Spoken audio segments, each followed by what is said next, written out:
Hi guys, this is Andrew Burgess, and I've got a neat little quick tip for you today. So, if you're if you use a lot of social network websites like Twitter or Google Plus or probably Facebook, although I'm not sure because I'm not on Facebook, but you'll notice that you've got a text box where, or specifically, you've got a text area element where you can type your message, your status, your update, whatever.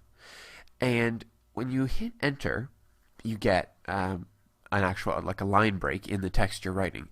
However, when you hit Control Enter, a lot of them will submit the text when you hit Control Enter, which will be the equivalent of pressing their little post or update or submit button.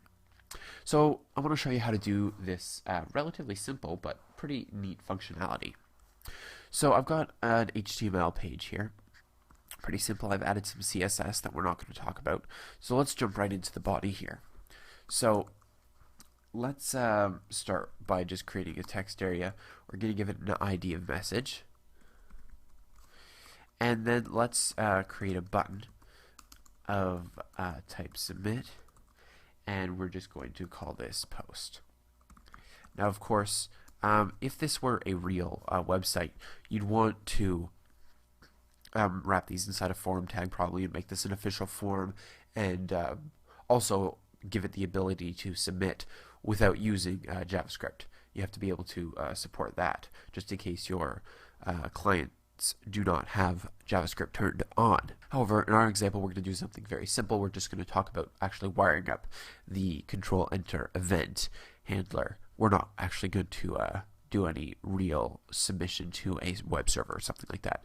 So here is the file, and this is what we've got, just a simple text box and our post button. Okay, so let's see what we need to do. Well, the first thing we want to do is we want to require jQuery, and then let's open up another script tag here. And what we're going to do is we're going to make a jQuery plugin that I'm going to call Control Enter. Okay, and this will be a function, of course. And the way this function is going to work is we're going to call it on the element that will get Control Enter. Now there are a couple ways, of course, you could do this in jQuery. This is the way we're going to do it. You could use custom events, like with the trigger and bind methods. We're going to do it this way because it's a bit simpler. So this Control Enter plugin will be called on an element, and which will be our text area element.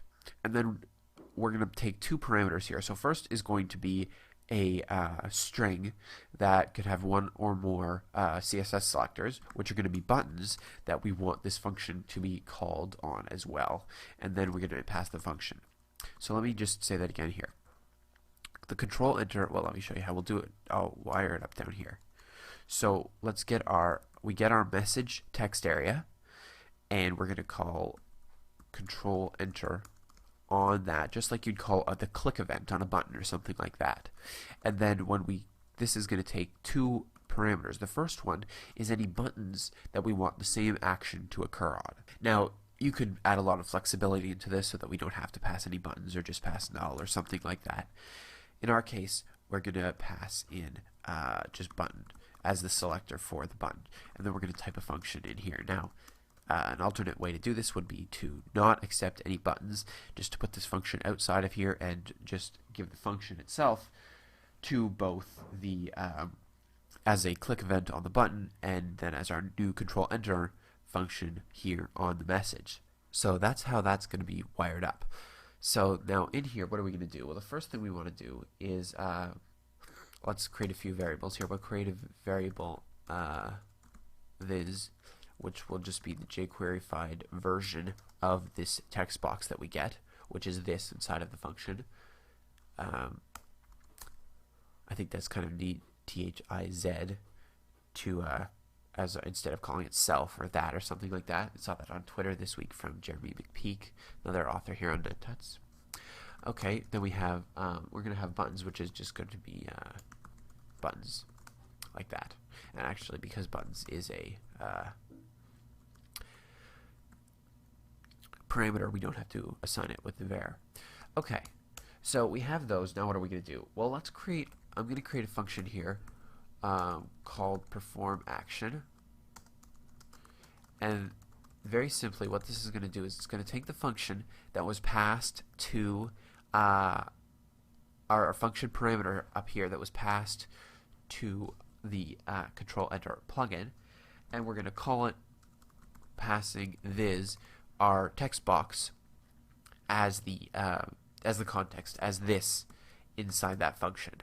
Okay, now to the text area, we're going to bind an event, or bind a function to the key down event. And this function is going to take that event object. Now if we wanted to, and it's probably would be a good idea for this perform action function to take the event and pass it as a parameter to the function that gets passed in. So let's do that as well. Alright, so here, so let's say if e.key down, actually no, sorry, if e.key code equals 13. So what does this mean? Well, when you press a key and fire an event, so when we're typing in the text area, the key down event will fire every time we press a key. That could be a key that gives us a character, such as a letter, a number, or the enter key for a new line, or it could be a key, another key like one of the modifier keys, or not the modifier keys, but like one of the F function keys or something like that. So it so happens that every key has a key code, and the key code for the enter key is 13. So, but we want to check to see that there is a key code 13 and e.control key. So control key is another property on the event function, on the event object, that if the control key is being held down when the key down event is fired, then that will be true, otherwise it will be false. So basically what that if statement is saying is if enter and control are both being pressed. Alright, if that happens, we want to perform an action, and then we want to use the prevent default method to prevent the actual carriage return from being registered, or from the new line from actually taking place. Because if we don't do that, it's going to perform this action, and then it will actually still put a new line because we're pressing the enter key.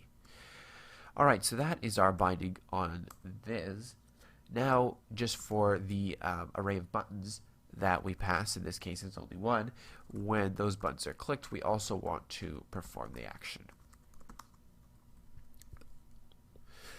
You might be wondering why we couldn't just pass the function here, pass the function that we get as a parameter here and here, instead of wrapping it in perform action. And that's because if we did pass it here or here, the value of this would be different here. Oops. The value of this would refer to the text area here, and the value of this would refer to the buttons in here. So by wrapping it this way and passing, this thiz as the parameter, or as the context to the call, as a parameter to the call function, which defines the context for the call to fn, we can be sure that it's always going to have the same result every time. Alright, so we can make sure this is working by let's just alert test here, just to make sure that's working. So if we come down here to the browser, let's refresh it, then I can be typing text here, I can hit enter, nothing happens, but when I hold the controls key down and print enter, we get a JavaScript alert that says test. Okay, so that's working, but let's do something more useful here. Let's, normally this would do something Ajaxy to send it to the browser, or sorry, to send it to the server, get it put into a database, update your status, whatever. Right now we're going to do something a little simpler. Let's use some jQuery here. Let's create a new paragraph element, and we're going to append this, which in this case refers to the text area, remember, this.val, which will get us the text that is in there. Then we're going to replace every occurrence of a new line with a break tag. And obviously you could do this however you choose to do. We're just doing something simple here. And then we're going to prepend the paragraph to the document.body. That's pretty simple. So if I refresh this page here, you can see we can type a message, and I can hit Control Enter, and it gets submitted. Now we're not clearing the text area, so we should do that as well. Let's come back up here, and just down here we're going to say this dot val equals nothing, just like that. Now if I refresh this, this is message, Control Enter, and there you go. This is another message, and I can press the post button, and that works. This is a message with several line breaks in it, and then appears just as we would expect it to. So there you go. We're submitting a little update form here with Control Enter, while still allowing us to use just Enter to have line breaks in our text. So I hope you like that. Thanks for watching.